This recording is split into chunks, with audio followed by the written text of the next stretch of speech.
तो विश्वामित्र जी को कैसे पता, उनको कैसे पता अच्छा समय? अरे बोले भाई, जब समय ही कह रहा है कि धनुष तोड़िए, समय कौन? लक्ष्मण। समय शेष लक्ष्मण जी। तो बोले आप प्रभु अब तैयारी बना लीजिए। क्यों? बोले समय आ चुका है। उठो राम भंजो भव चाका, उठो राम भंजो भव चाका, मेटो तात जनक परितापा, मेटो तात जनक परितापा, उठो राम भव चाका, उठो राम भव चाका। कहा प्रभु उठिए, भगवान उठ गए। बड़ी सहजता से भगवान चल रहे हैं, सहज भाव में, ना हर्ष है न विषाद है।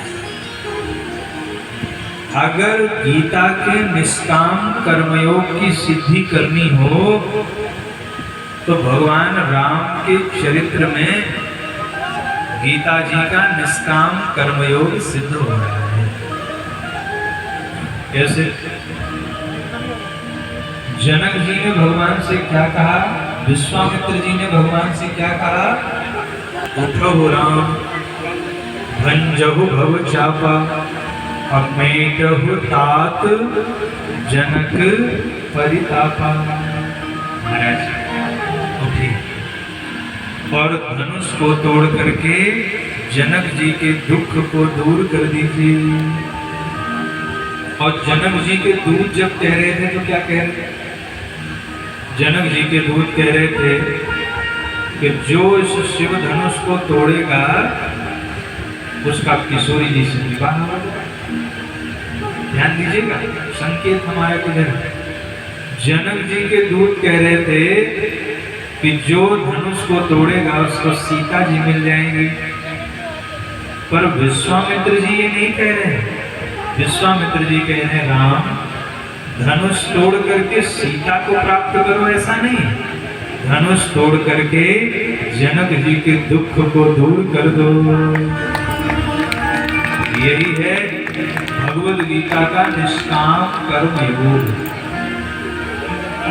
महज्जन जब भी कर्म करते हैं तो वो फल की इच्छा से नहीं करते हैं, वो हमेशा दूसरों के दुख को दूर करने के लिए कर्म करते हैं।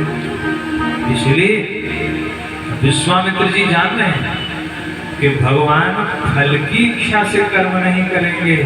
इसलिए विश्वामित्र जी कह रहे हैं उठो राम भंजहु भव चापा, अमेटहु तात जनक परितापा।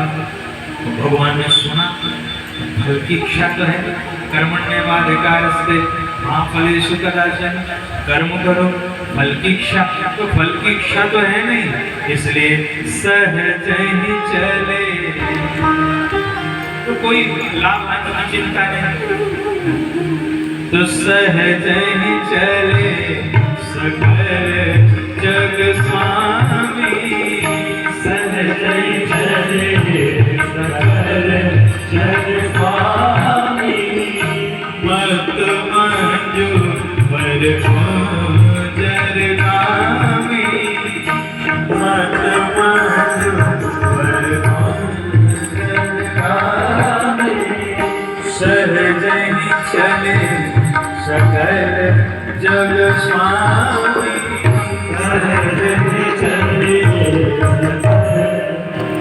भगवान सहज भाव से करना, ना हर्ष है धनुष तोड़ लूंगा किशोरी जी मिल जाएंगी, न विषाद है कि दिनों से 10,000 से नहीं टूटा और जब मुझसे भी नहीं टूटा तो बेइज्जती हो जाए।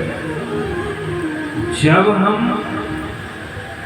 इस भाव से कर्म करते हैं तो हम अपना 100% दे पाते हैं। ईमानदारी से मैं कहूँ, जब आप बड़ा दबाव ले लेते हैं कोई भी काम करने में, आप सहज भाव में कर्म करिए। आप देखिए, चाहे आप कोई भी कर्म करें, अगर सहज भाव में करेंगे तो आप उसको पूर्णता की ओर ले जाएंगे। इसलिए हर्ष और शोक न हो, सहजता हो। इसीलिए तो साधु जन कहते हैं साधु सहज समाधि भली। सहज जानते हैं आप, जब हमारे प्रभु चले तो कैसी शांति हो गई वहां, जिसको हम लोग अंग्रेजी भाषा में कहते हैं पिन ड्रॉप साइलेंस। एक पिन भी, सुई अगर गिर जाए तो उसके भी खनकने की आवाज है। ऐसी शांति, सबको लग रहा है कि कुछ तो होने वाला है, कुछ तो हो, सबको लग रहा है।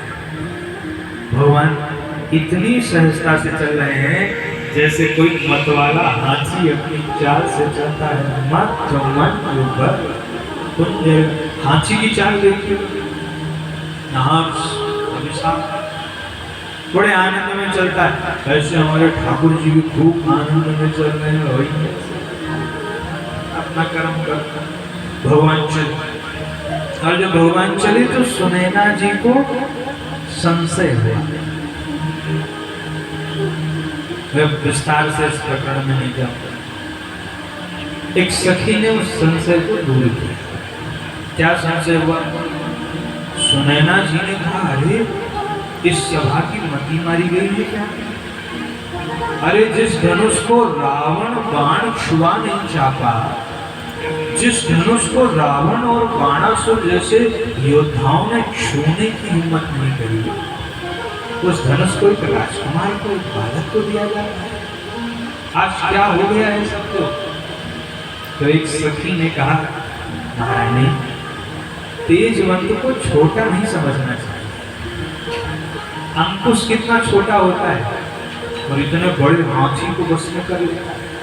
अच्छा, मंत्र परम अलग, मंत्र कितना छोटा होता है, षडक्षर, द्वादशाक्षर, पंचाक्षर, लेकिन ये मंत्र ब्रह्मादिक देवताओं को भी अपने वश में कर लेते हैं। इसलिए तेजवंत को छोटा नहीं समझना चाहिए। सूर्यमंडल देखने में छोटा लगता है, पर जब उदय होते हैं तो तीनों लोकों का अंधकार दूर हो जाता है। समझा दिया। जब भगवान और आगे चले, सीता माता की जब दृष्टि पड़ी प्रभु रामचंद्र जी के ऊपर, किशोरी जी की मनस्थिति क्या है उस समय आप देखिए। किशोरी जी कह रही है, भोले बाबा बड़े सोमवार के व्रत किए हैं, सारे व्रतों का यही फल दे दीजिए कि आज हमारे प्रभु इस धनुष को तोड़ दें। हे पार्वती मैया, हमारे प्रभु अगर इस धनुष को तोड़ लें तो आप भोले बाबा से कहना वो क्रोध न करें, मना लें।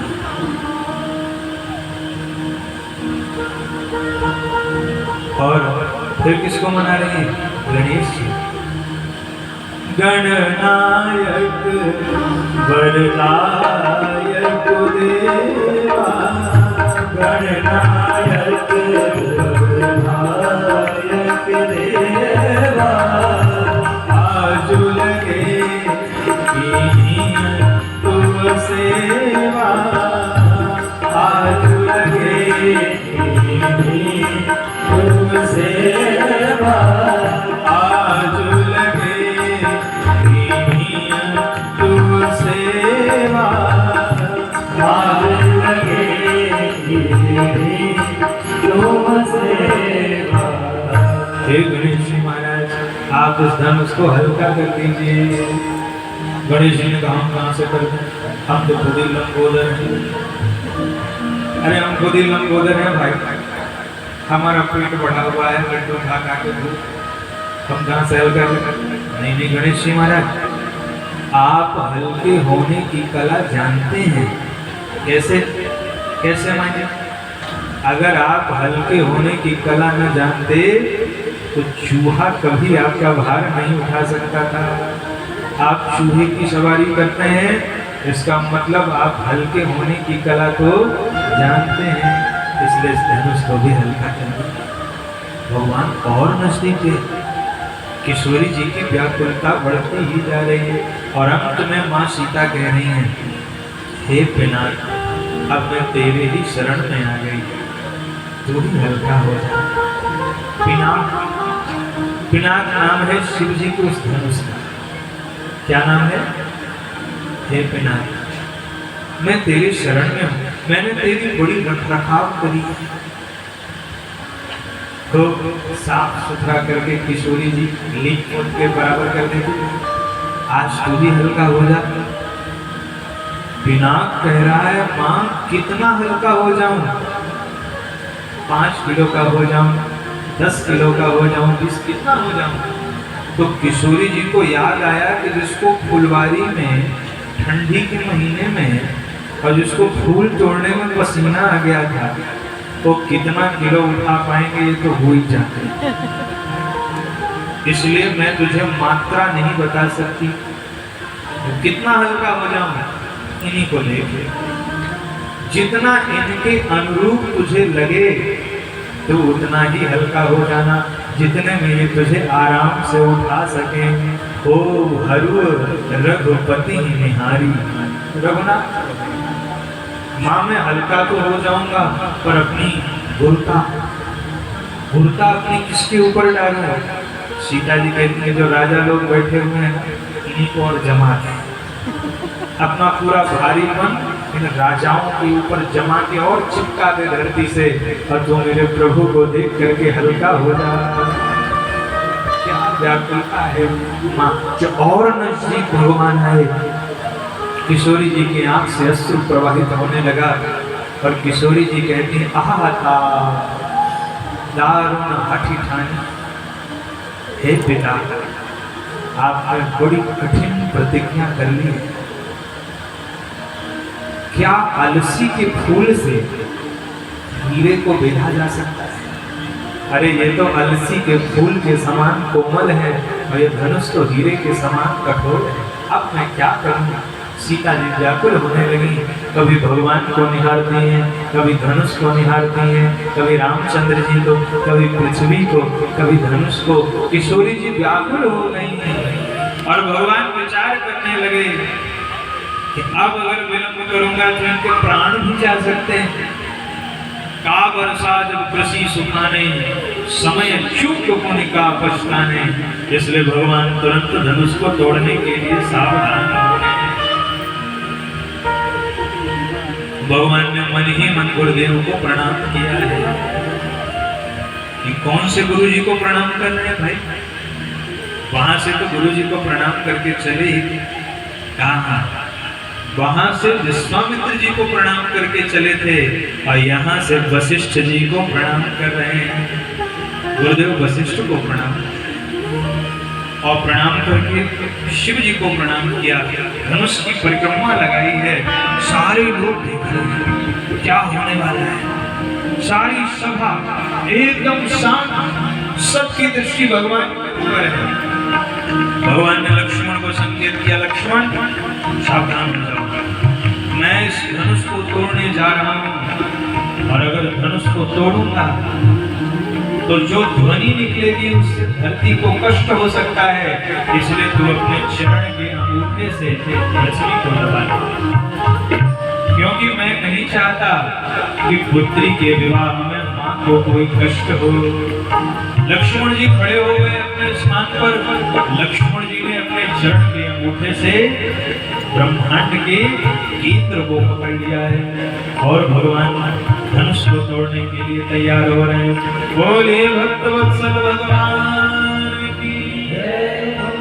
गुरहि प्रणाम मन कीन्हा, गुरहि प्रणाम मन कीन्हा, अति लाघव उठाय न लीना, अति लाघव उठाय न लीना, तम क्यों नामे जिम जब लयो, तम क्यों नामे जिम जब लयो, मुनि नव धर्म मंडल समभयो, मुनि नव धर्म मंडल समभयो, एक चढ़ावत भई चत काढ़े, एक चढ़ावत भई चत काढ़े, बाहुन लखा देख सब ठाणे, बाहुन लखा देख सब ठाणे,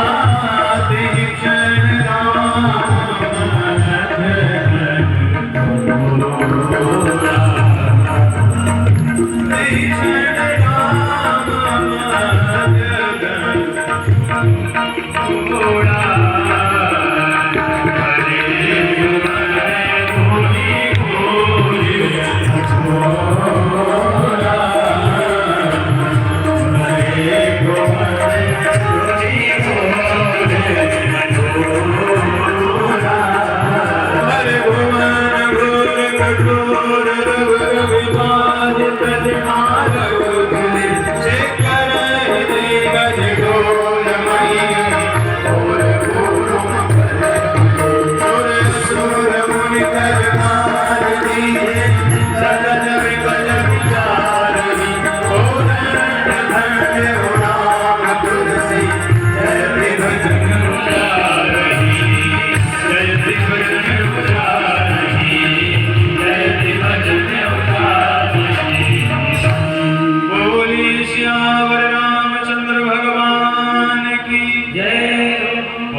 को उठाया है।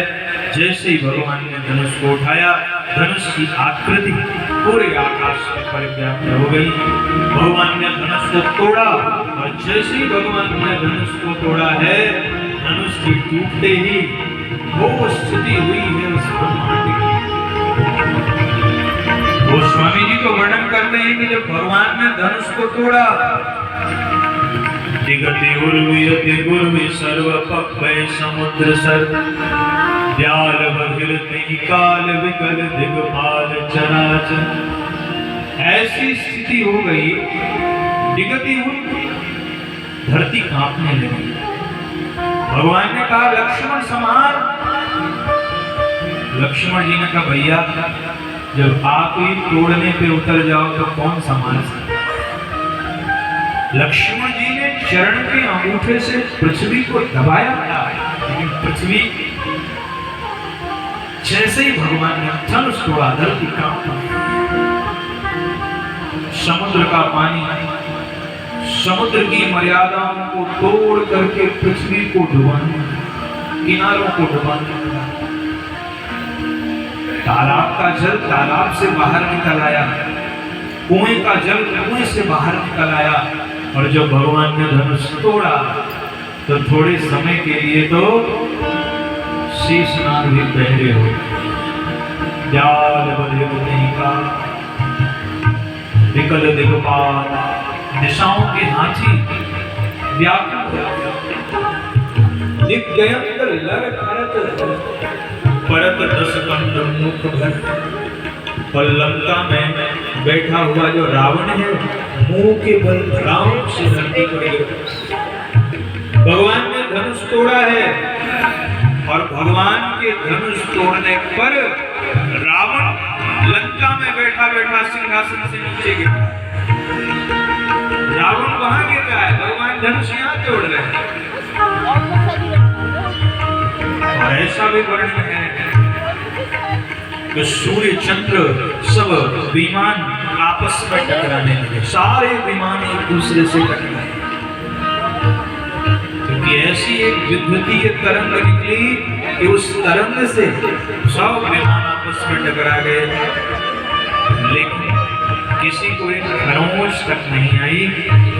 क्यों नहीं आई? क्योंकि ये विवाह किसका है? ये विवाह है मंगल के भवन भगवान श्री रामचंद्र जी का। बोलिए मंगल भवन भगवान की। भगवान ने धनुष तोड़ दिया, दोनों खंड भगवान ने लाके रख दिया है। और लक्ष्मण जी दौड़े दौड़े आए, भगवान को प्रणाम किया। सतानंद जी ने आज्ञा दी है और सीता माता हाथ में जयमाला लेकर के भगवान श्री राम की तरफ बढ़ रही हैं। किशोरी जी भगवान के पास आ रही हैं और सखियां जो हैं वो सुंदर सुंदर गीत गाते हुए किशोरी जी के साथ में चल रही हैं। बोले भक्त वत्सल भगवान की जय। सीता माता नजदीक आ रही है, ठाकुर जी खड़े हुए हैं, बड़ी दिव्य शोभा हो रही है। कोई कुछ बोल नहीं रहा है, बस उस झांकी का दर्शन कर रहा है। भगवान के नजदीक आई हैं किशोरी जी और सखियां भगवान से कह रही, क्योंकि सरकार खड़े हैं तो सखियां देख रही हैं कि भगवान थोड़े ऊंचे हैं और हमारी किशोरी जी थोड़ी छोटी है। तो सखियां कह रही हैं सरकार थोड़ा सा झुक जाइए। आइए बड़े भाव के साथ बोल भक्त वत्सल भगवान